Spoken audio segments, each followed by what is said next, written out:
Do'stlar, hammalaringiz xabarlaringiz bor. 30-may kuni 21:00 da Chempionlar Ligasi finali, ya'ni Arsenal va Paris Saint-Germain komandalari o'rtasida bo'lib o'tadi.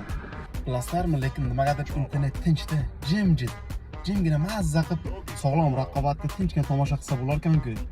Agar shu PSG o'rnida yoki Arsenal o'rnida Real yoki Barsa bo'lganda, hozir qiy-chuv, baqir-chaqir, shovqin, bu yoqda Erik haydab chiqib oladi. Barsa yorib tashlaydi, yirtib tashlaydi, futbolkasini tortib yiqitadi. Yoki Real chiqib qolganda Mittivayn chiqib olardi. Real yutib tashlaydi, sachib tashlaydi. Lekin xursandman, shu ikkita jamoa finalga chiqa olmaganligidan vaqti xursandman. Hozir internetda nechta reels ko'rsam, hammasi spokойно, har xil temada bemalol reels ko'rasan. Agar boya ikkita jamoa chiqib qolganda, har 3 ta reelsdan ikkitasi shu Real yo Barsa bo'lardi. Bu videoni Real yoki Barsaga balet qilgan do'stingizga jo'natib qo'ying.